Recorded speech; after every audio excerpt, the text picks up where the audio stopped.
This is amazing because it really shows how the role of the CFO has evolved. CFOs were not necessarily overseeing a EPMO or business transformation office or anything like that. And it's important to make sure that you're part of the CFO organization and that you can't just be the yes person to that line of business CFO. What I really felt I had to do was Paul S. Young is the Senior Executive Vice President and Chief Financial Officer at Liberty Bank, a dynamic finance leader with decades of experience in banking and financial services. He's known for his strategic mindset, passion for developing people, and commitment to driving innovation while keeping a customer-first approach. AI is not going to replace people, but it will replace the people who don't embrace it. But AI is out there to help us battle for it as well. So it's sort of like a race. What was that transition like, being deputy CFO to being now the corporate CFO of Liberty Bank? One of the things I found when I came to Liberty Bank is that Welcome back to the Diary of a CFO podcast, the podcast where finance leaders share the lessons, challenges, and wins that shape their careers as well as their organizations. I'm your host, Wassia Kamon, and today I'm super delighted to have with me Paul Young. Welcome to the show, Paul. Thank you, Wassia. What's up? It's great to be here. I'm excited to be a guest on your great podcast and also very honored. So thank you, Wassia. Of course. I know we met through all the events at the AICPA for about 2-3 years now, so super excited to have you on because you've always been a cheerleader of our finance sisterhood. So very happy to have you on. Well, it's great. I mean, you've just been terrific at those conferences. So just to have the opportunity to speak with you is indeed a pleasure. Thank you. Don't make me turn red now. Now let's get to it. So why don't you start with telling us your career journey and how you found yourself in your current position at Liberty Bank? Yeah, I'm a little bit older, so it's a long story, but I'll try to provide the Reader's Digest version here with Sia. I started my career many, many years ago, the Prudential Insurance Company. I was a premium statistics clerk. And what I would do is I would add up group healthcare vouchers. I would add up all the premiums, run them on an adding machine tape. I still have that type of adding machine in my office to remind me where it all started, right? Date myself a little more here. We would bring them down to the key punch area. I would be screening those key punch cards and then reconciling. And I learned very quickly that transposition variances are divisible by 9. So that helped me a lot from a reconciliation perspective to help launch my career at Prudential. Prudential also paid for my education, received my undergraduate degree at night. So I was learning by doing this terrific benefit that Prudential provided. One of the reasons why the companies I work for I'm so passionate about education and training. You know, I posted for different positions and kind of moved up the ladder there while I went to school at Prudential and then eventually went into banking. I was always looking for areas where I can differentiate myself a little bit and add value, develop some subject matter expertise. So in the beginning, I was really drawn to automation, and we were on VisiCalc back then, and I helped, convert everything to Lotus 1-2-3 and became an expert on the \X commands and creating custom menus and automating at that point in time, or at least that what we defined as automating. And so really became interested in systems to try to blend accounting with technology as new accounting pronouncers were coming out, became an expert on FAS 91, lease accounting FAS 13, developed some subject matter expertise in those areas, moved through banking, and I did just about every job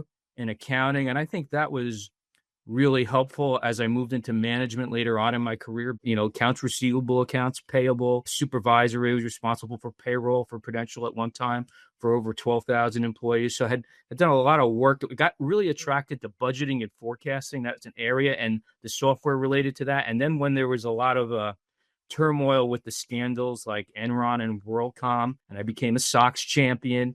So I was always looking like, what's the new thing where I can add value or differentiate or build up my skill set. Worked my way up. I was in public accounting for a couple of years as an EDP auditor. I audited the FDIC's regional offices. So that's a little bit ironic now that the FDIC is our regulator. But yeah, they're getting even with me. My career really started to take off when I was at Siemens, the German conglomerate. I started as director of planning and then moved up to the SVP and controller of Siemens Financial Services for North America. I was there for about 7 years and really learned a lot in that role. And that gave me confidence to move on into other sort of like LOB CFO roles, line of business chief financial officer roles. I was the chief financial officer for CIT Healthcare. And then based upon that, I became the CFO of the entire corporate finance segment. That eventually led me to TD Bank, where I was the head of a U.S. lines of business. And then I headed up strategy and corporate development for a few years at TD Bank. That really honed my skill set from an overall strategic mindset perspective. And then worked for a digital bank, Bank Mobile. I was a CFO of Bank Mobile, a digital bank. Went to Citizens Bank and was the CFO of their Citizens Access digital bank, also their business banking and their consumer deposits area. And then that led me to Liberty Bank, where I'm now, 6 years ago, became the CFO of Liberty Bank, which has just been a fantastic experience. So a little bit about my background. I'm passionate about education and training. I try to, as you mentioned with the AICPA, I tried to be involved in the industry and to participate, to give back from that perspective. I've been an adjunct professor, so I'm really passionate about paying it back and being able to help develop the next generation of finance and accounting professionals. And then, of course, also dedicated all the great things that we're doing at Liberty Bank, not just for our teammates, but for the communities we serve as well. Thank you so much for sharing. That's quite impressive, of course. But I'm curious to understand, what was that transition like, being like a deputy CFO to being now the corporate CFO of Liberty Bank? Because now you not reporting to another CFO, you are the top CFO. You're right. The buck stops here, right? Yes. So yeah, I think that the time that I was responsible for strategy at TD Bank really helped me a lot. That strategic mindset. And I have a tendency, I can be a little bit impatient. I got to do things myself. Let's get it done, right? And just thinking more strategically, taking a step back and thinking about really, what are we trying to accomplish? I think my roles in FP&A and planning helped as well, because when you're doing root cause analysis and you're really getting underneath and you're doing value-added business partnering, you're thinking about it from a business mindset. So I think the strategic portion and really starting, and it's not an easy transition, really starting to think about, where do we play and how do we win, right? And having that in my mind as we're going through all the different challenges and strategic priorities across the bank, keeping that front and center. Where do we play? How do we win?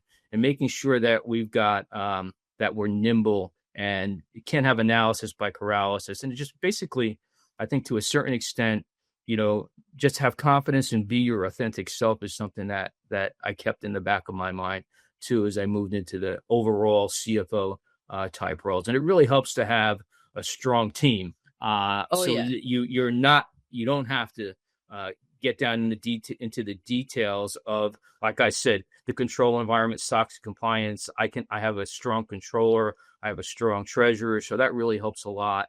Just strong leadership across the team. And it wasn't that way in the beginning, but we were able to build that out. But I think the shift in mindset and that strategic experience that I was able to develop really helped me a lot in the role. And the line of business CFO roles, you do it on sort of like a mini basis, right? But there is that safety net, right?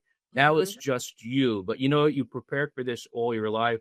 So it's something that I really, embraced. And I've always, I mentioned earlier where I'm always thinking about, that next new thing. So a little bit, I was always pushing the envelope and volunteering for things where it was sort of like the unknown, right? So having that kind of like the courage of your convictions to go out there and take a chance and don't be afraid to fail, right?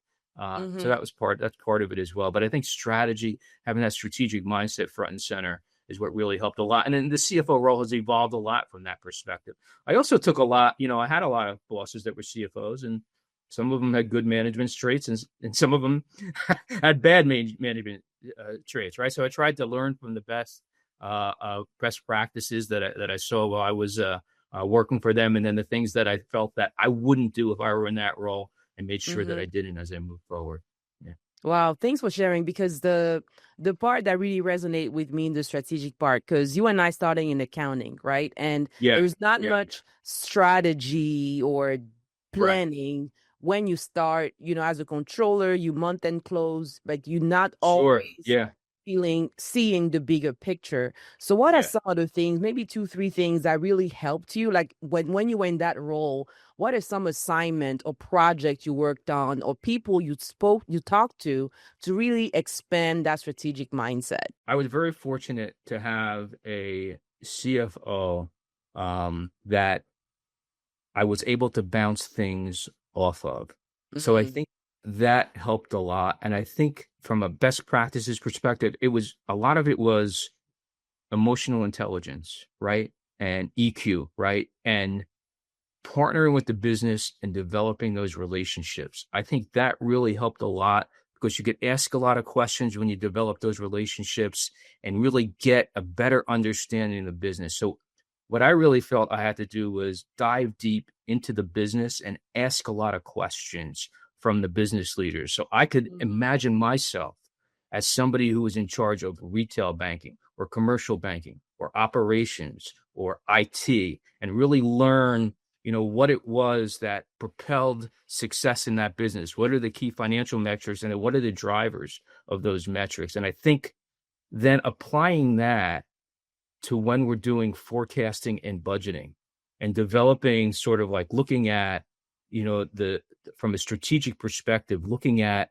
strengths, weaknesses, opportunities, and threats, and really being able to take those and align them to what's happening in that particular business unit. How do we take Mm. advantage of the opportunities? How do we mitigate our weaknesses? How do we mitigate the threats, shore up our weaknesses, and leverage our strengths? And kind of like working with each, when I'm a line of business CFO, I'm doing that to a certain Mhm. extent. But those business leaders and the insight that they shared with me and the support from the CFO was really critical. And I mentioned emotional intelligence because in a lot of those roles, you're working in a matrix environment. You have a Yes. solid line into the CFO, but a dotted line into each of those business leaders. And it's Mhm. important to make sure that, you're part of the CFO organization and that you can't just be the yes person to that line of business CFO. You need to add value. You need to think critically. And I think keeping that top of mind, asking a lot of questions and diving deep into the business and getting that understanding of what are the drivers of success in that business. Where do we play? How do we win? Kind of like keeping that front and center in our mind. Thank you for sharing. Now I'm curious, now that you're the corporate CFO, what's your playbook for leading operational budget? I know when we had a Yeah, conversation prior, you were like, oh, you don't start your budget at the end of the year, you start earlier in the year. So yeah, please yeah, share. yeah, yeah. Well, see, I was going to back that up because I think, learning from experience, from doing a lot of Mhm. budgeting, it's really got to be grounded in strategy. And one of the things I found when I came to Liberty Bank is that the strategic plan wasn't being refreshed and there wasn't aligned with the operational planning. So 6 years ago, I said, you know what, we really got to take a step back. If we're going to be successful in budgeting, it all Mhm. flows from the strategy, right? So what are our mission, vision, values of the organization? And let's rally together as one team. So I really think that best practices is to do that in like either a 3 or 5 year time frame and refresh it every year. That wasn't being done. And when you do that, and I mentioned earlier, you go through and you don't do it in a vacuum, you do it as one bank with a team. And you develop, all right, what are my strengths, weaknesses, opportunities, threats? And then you're looking at the environment, right? It's sort of like a pestle analysis from a political perspective, what's happening. Economic, what are the key economic drivers that you want to consider as you're looking into the future? What's happening from a social perspective that affects customers and what they might be experiencing, and how do we win in that type of environment? From a technological perspective, legal, environmental, with everything ES&G, right? So we do that in the spring, and we go through that every spring, and we have it approved by the board. And then in the fall, right? For example, this year we did the 25 to 27 strategic plan. So now that in October, we're kicking off our budgeting process, right?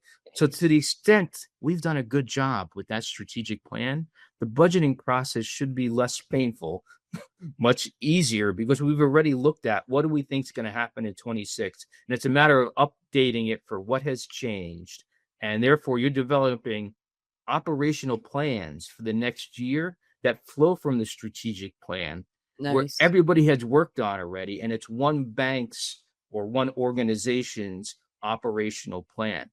And then if you've done that, you've got commitment across the company, right? So as you're going through the year and you're looking at variances and explaining what the root causes are of those deviations, everybody understands how the budget was developed, and it's a lot easier to be able to explain variances and to take corrective action at the earliest point in time. So I think our success in operational planning is because it flows from our strategic planning process, and we have that very well aligned, and the regulators have actually complimented us on that in the way that we align that process. So I think that has helped a lot from a budgeting perspective. You have ownership and accountability, and we do that for each of our strategic initiatives that are in our budget. We have a business case, right, that flows up into the overall budget for the organization, and we have begin dates, end dates, and we track that and those initiatives separately in strategy management software and ensure that we're executing with excellence, and on a quarterly basis also reporting out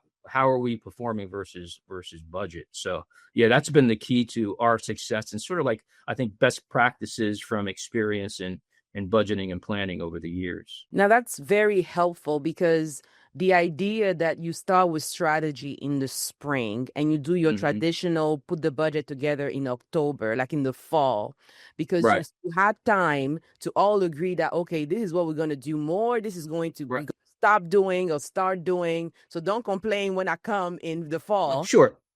Right. Exactly. Get it done. Exactly. Yeah. Right. We're all grounded in the fundamental assumptions, and right. And things change, right? The Fed just reduced interest rates by 25 basis points earlier this month. Did we have that in the strategy? Yes. But did we have 2 more for the rest of the year? No. Right. We had 1 more for the rest. So we updated for the budget. So there are changes, but at least you're able to track those changes in assumptions, and you've got the latest and greatest when you're completing your budgeting process.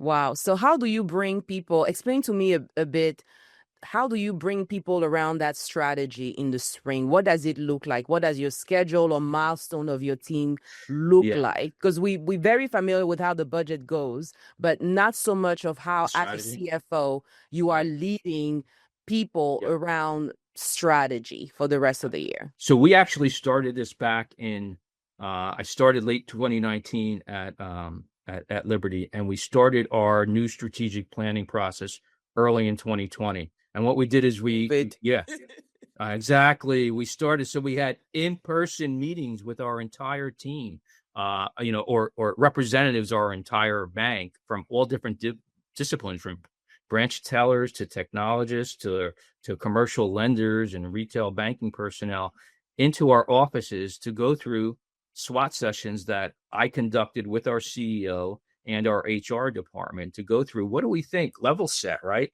What do let's develop mission, vision, and values together, and let's talk about strengths, weaknesses, opportunity, threats.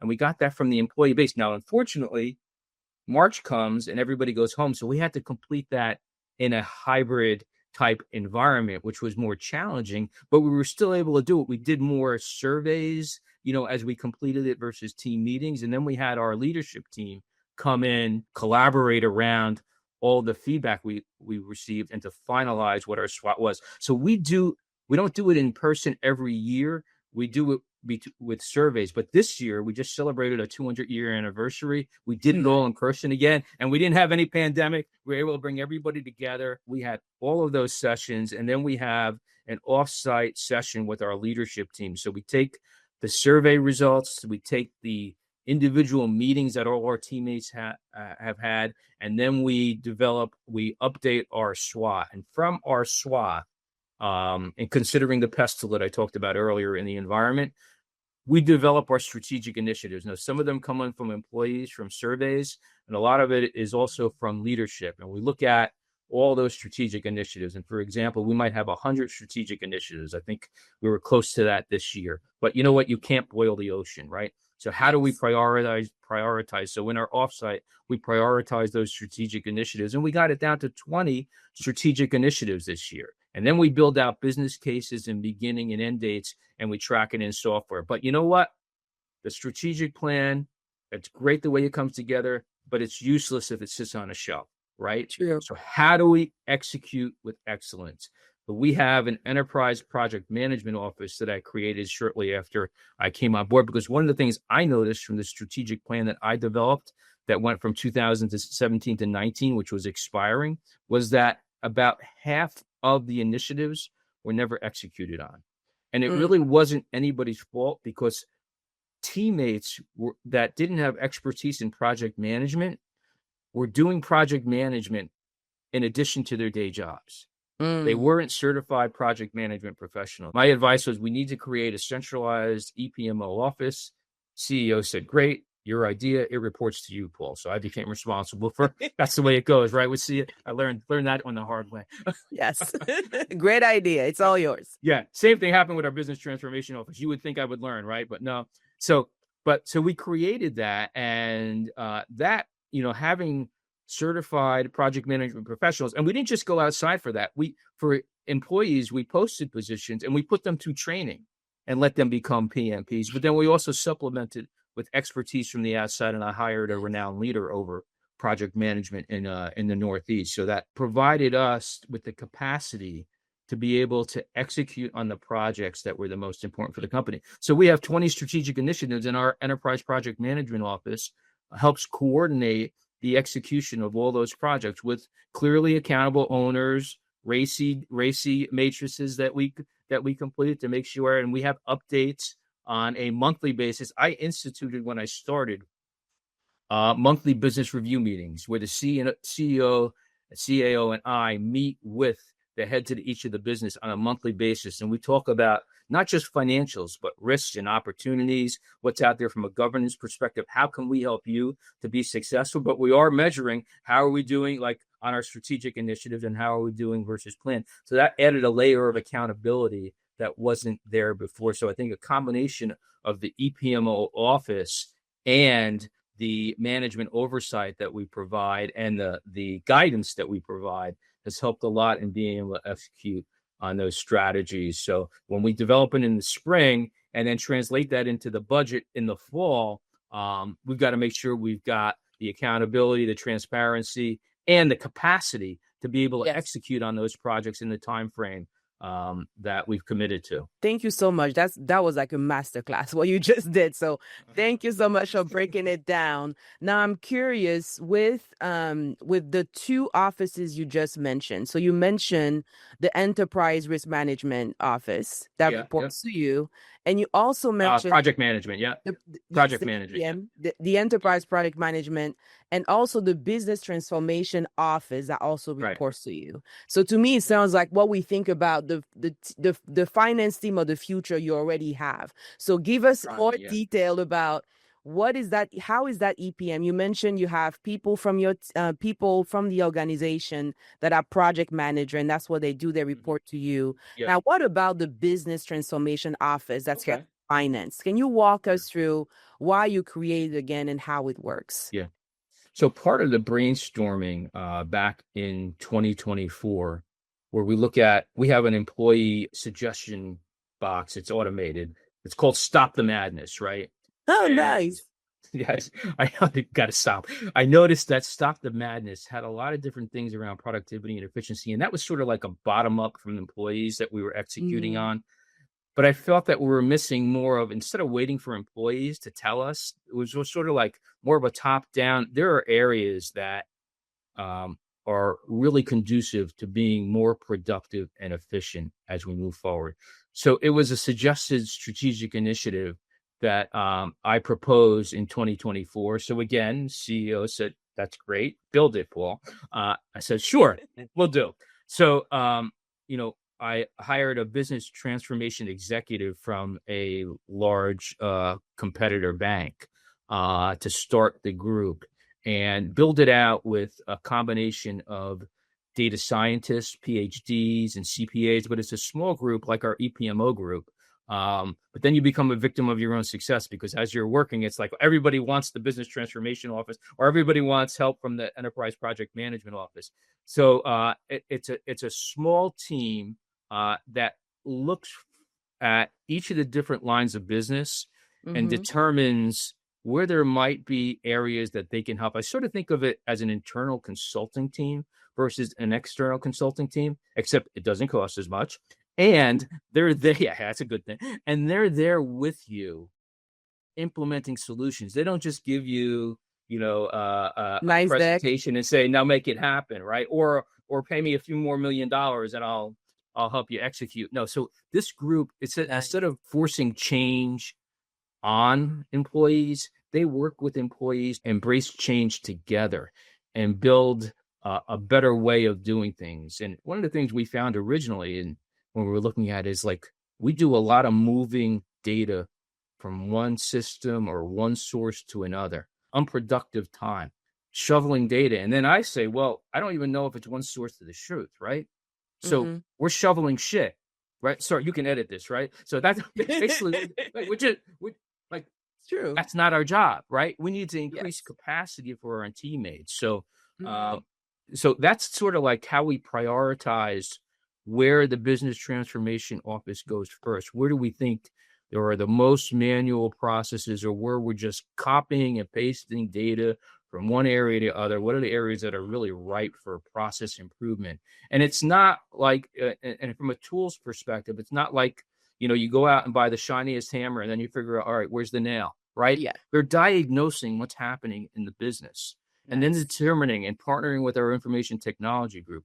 What's the right solution? It could be AI related. We like to call it under the umbrella of intelligent automation. What's the solution that we need to bring to the business? And one of the first wins we had was in our consumer lending group.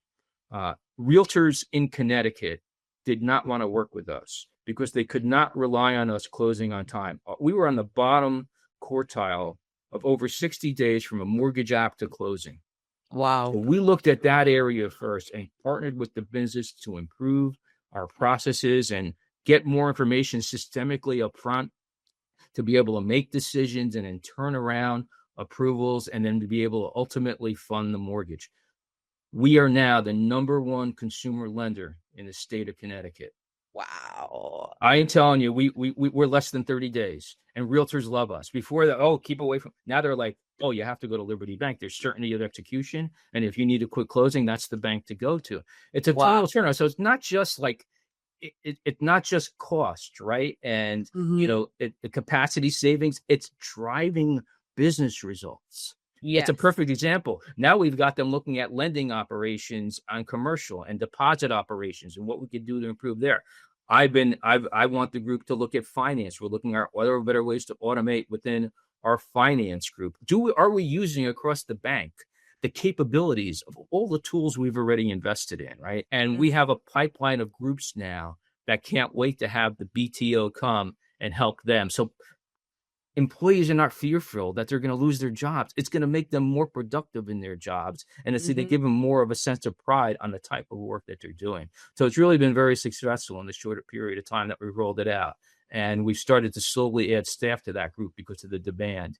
But it really provides benefits beyond just cost savings, where there's attrition. We might not need to add employees. It's generating revenue for the business, and it's really helping our consumers and our communities as well. This is amazing because it really shows how the role of the CFO has evolved, right? Because probably when you started your career, CFOs were not necessarily overseeing a EPMO or business transformation office or anything like that. But now it's also good to see how the CEO is trusting more the CFO to drive some of these themes, right? Because we do have that edge. Now, I'm curious. That's a great word, trust. Yeah, that's a great word. You trust me, yeah.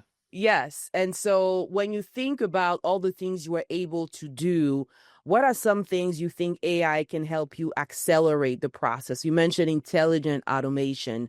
And where do you think the human touch still matter? I'm a strong advocate that we're going to need that human touch. So when we look at artificial intelligence, we're looking at, we're under the umbrella of what we're calling intelligent automation. We're looking at, machine learning, robotic process automation. And those are things that are just kind of like rote that, can kick off automatically.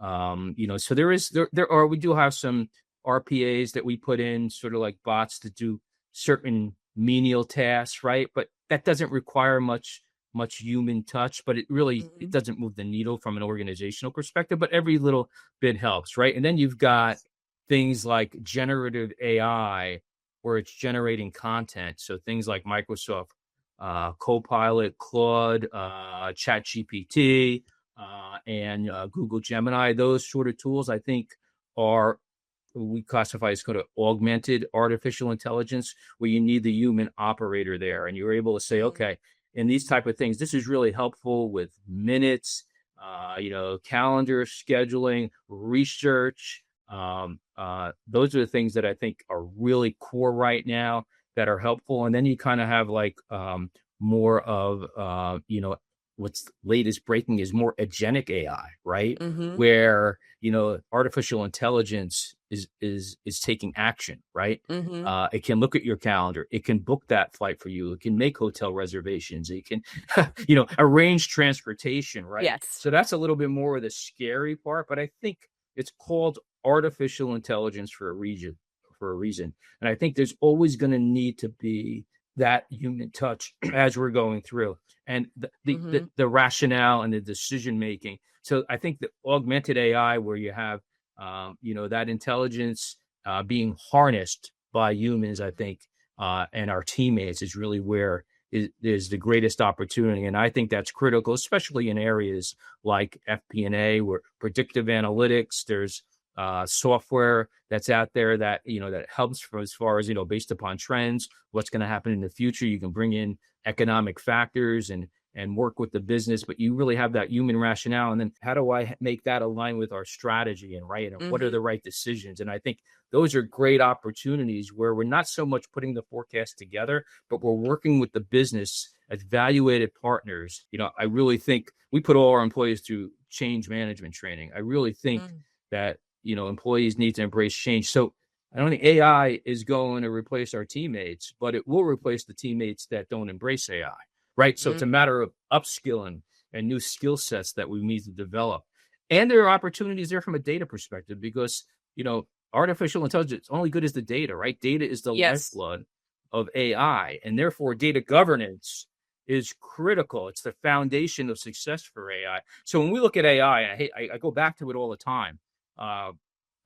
We look at what's important first and foremost is you're having a strategy around AI and how you're going to employ it, and then have clearly articulated use cases with business financials behind it, with return on investment, right? And then umbrella with that is governance. Now, governance doesn't mean stop. It's like, how do we get to yes in a controlled environment, right? And having that appropriate governance structure in place as we go through that entire process. So I think the future is bright for finance and accounting and across the bank from an AI perspective, but it's how we harness it together with that human touch. I think always at the forefront. I think, when we look at in certain ways, we look at, when we're looking at it, I think in the Future of Finance Leadership Advisory Group, we talked about from an AI perspective, you've got dot dash star, right? Those small items like that improve productivity. The dash is like, oh, well, this is really helping a lot. And part of that is sort of like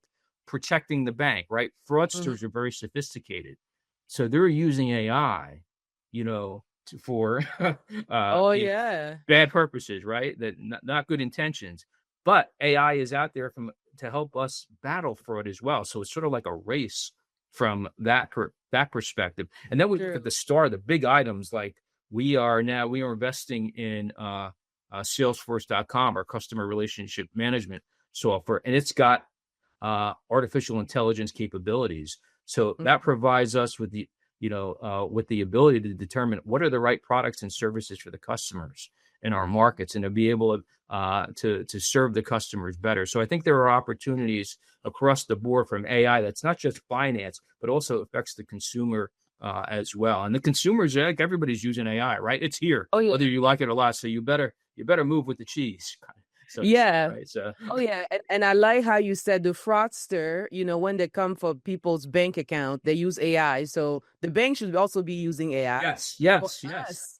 For us internally in accounting, we're like, our auditors are using AI to determine what. Sure. Yeah. Oh, yeah. So we need to use AI to figure out.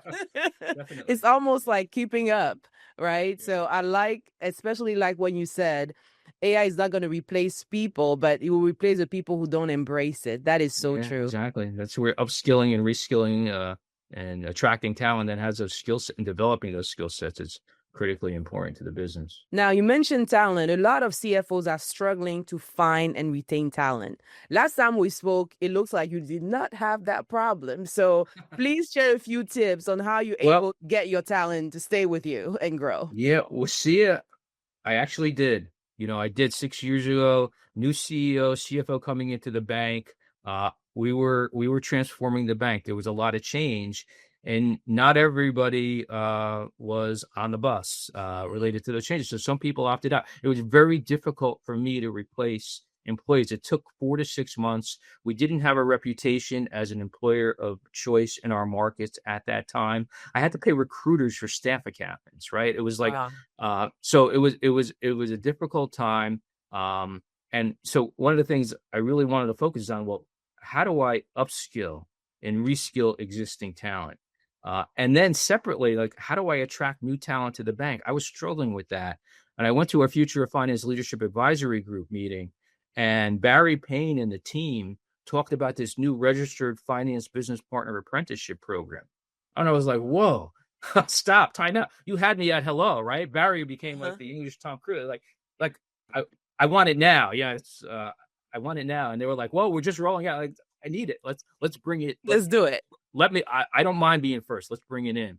So we were one of the first companies, the first bank in the US, and the first company along with HP and Aon to be able to bring that registered finance business partner apprenticeship program to our teammates. So what I did and the way I rolled that out, and this program is great because it leads to, it's on a platform from the AICPA called the Finance Leadership Program, and it has all different levels and helps you. It's sort of like an MBA kind of in accounting on a virtual level, but supplemented with the online classes. But it really goes through operational level, management level, and strategic level.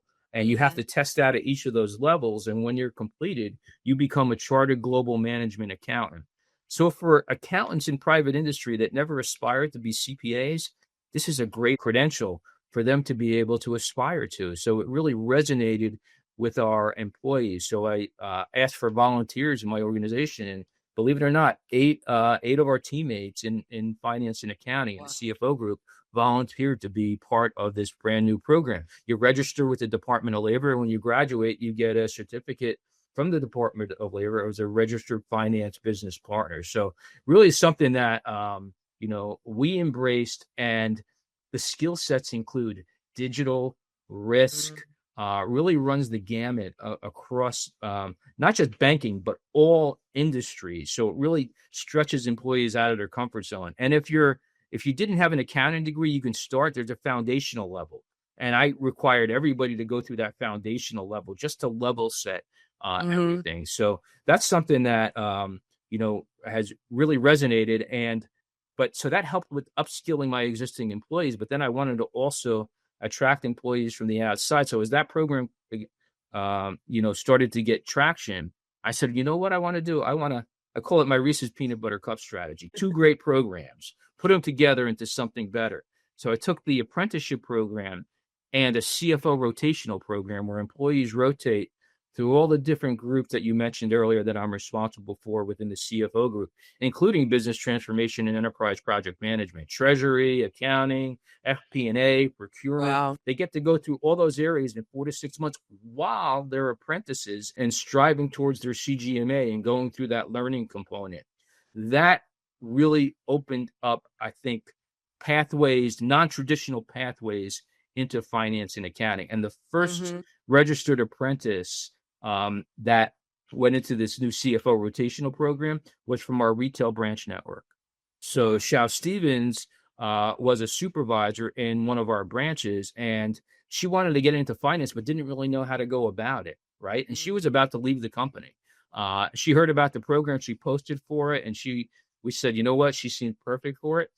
Shao is a psychology major, and she talk about, that very helpful from an emotional intelligence perspective and a business partner, right? And she has really been the star of the program. She was actually in just this earlier this year in February.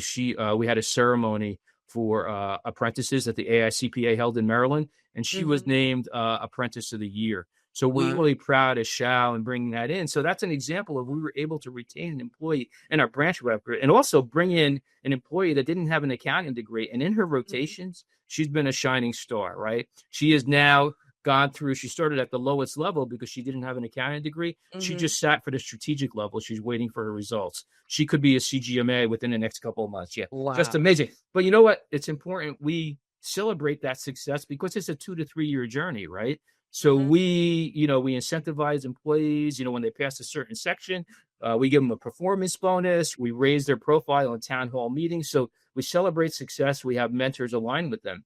And then also, the second apprentice from the rotational program we hired was somebody who was leaving the military that came from the Naval Academy, then was in the Marines, but had a political science background and was very highly recruited by organizations in Northern New England.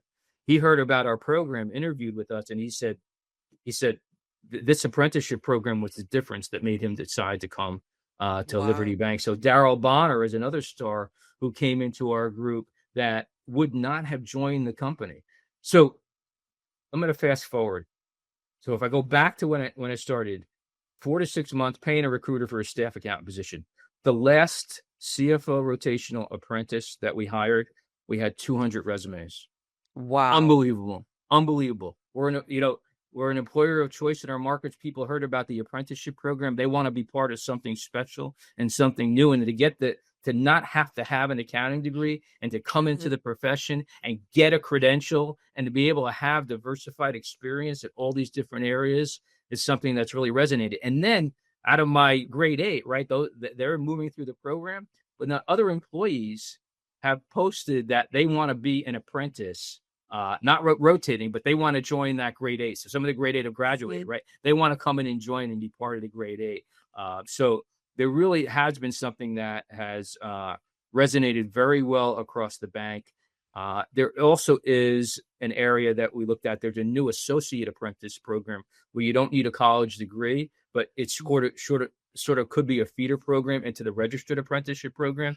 So we hired somebody that out of high school that wants to major in accounting. Someday we gave them a job in our accounting group, and they're in this associate program where it just stops at the operational level, and then that Mhm. could be a feeder. And that employee is going to school at night while he works in our company, sort of like what I used to do at Prudential, right? Come Oh full yeah. circle, and providing those opportunities for those that weren't able to afford college, but are able to do it through our tuition program and through the joining us and being apprentices. So really I terrific love. programs from the Oh AICPA. gosh. They support it so well. They make it easy. And I would just tell anybody listening that, you can start slow. You don't need to start with 8 or, however many apprentices. You can start with 1, right? Start slow and build Mhm. it out.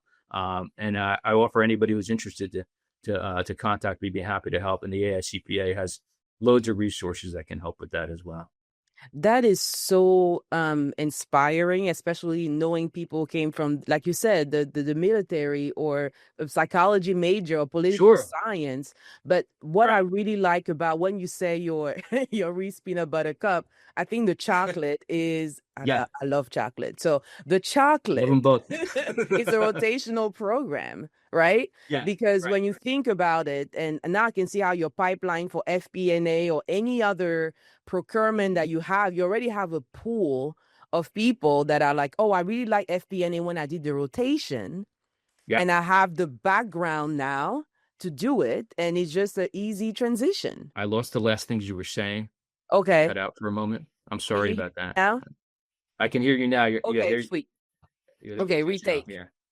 retake. Yeah. I'm You're your really ex. happy about that. I heard that you're really happy about that, because that that people that from non-traditional backgrounds that can come into the group. Yeah. It's That is terrific. Yeah, awesome. it's This, been this is amazing. And I love how you're paying it back. So I'm curious, what was the best career advice you ever received? the best advice I received really resonated with me was enjoy the journey. Like we get Mhm. so caught up in the rat race, right? We forget to have fun, take on big assignments, very driven. It's like, but you know what? Life is short, right? And you Mhm. spend a lot of time with the people you work with. That's why culture is so important when we're hiring, right? It's not just the technical skills. It's like, how are they going to fit into the overall culture? What are they going to be like a teammates? Are we going to enjoy spending time together and have fun Mhm. accomplishing our goals? So I just think enjoying the journey versus, taking a step back. For an example, we just went through a couple years ago, like in banking, Silicon Valley Bank, Signature Bank, all the Yes. bank failures, or even through COVID and everything. It's like we were going crazy with work, but it was like, when we look back on these times, are we going to think about, oh my God, did we rise up to the challenge? Right. And did we have fun doing it? Right. So Mhm. it's like, embracing challenges as opportunities and having fun while you're doing it. Because I just kept in mind, like, oh, I'm not going to get so caught up on, what are we going to do? How are we going to retain the deposit? It's like, you know what? This is fun. We're going to carve out a path here to be successful that we're going to be proud of. And we're going to be able to look Yes. back. Were we there for our teammates, for our customers? So to me, it's like, enjoy the journey because, at the end of the day, like, I'm not going to be looking at our CEO, and saying, oh, gee, I wish I spent more time with the CEO, right?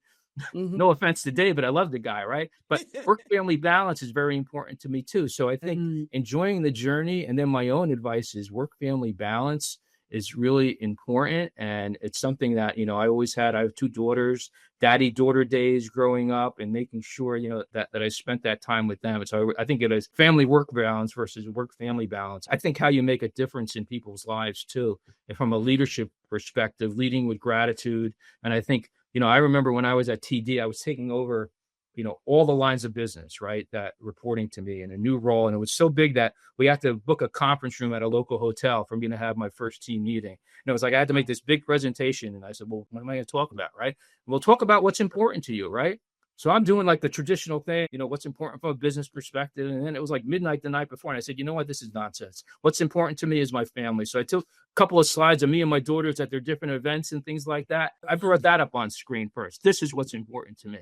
And, it's kind of risky, like being your authentic self. So that's another piece of advice that I like Yes. to give people. Bring your authentic self to the job. Don't try to fit into a stereotype. Let people know what makes you tick, that kind of thing. And I think that was like an inflection point for me in being able to share. The great thing is years later at a conference with an employee that worked for me at the time, was at Citizens Bank, then moved to Citizens Bank. And I saw him at a conference years later. And he said to me, I still remember that presentation and I kept it in Wow. mind with my kids and it really made a difference. Thank you, Paul. And I said, see, I touched his life in a certain way, right? And that's what we do. Enjoy the journey was the advice that was given me. I think having fun and being your authentic self and keeping work-family balance in the forefront is the advice that I would provide. Thank you so much, Paul. Now I'm curious, what's your favorite thing to do now outside of work? Outside of work. Well, it's, my daughters are older now, so it's Uh-huh. family oriented. I just in the past year became a grandfather, so I have a granddaughter.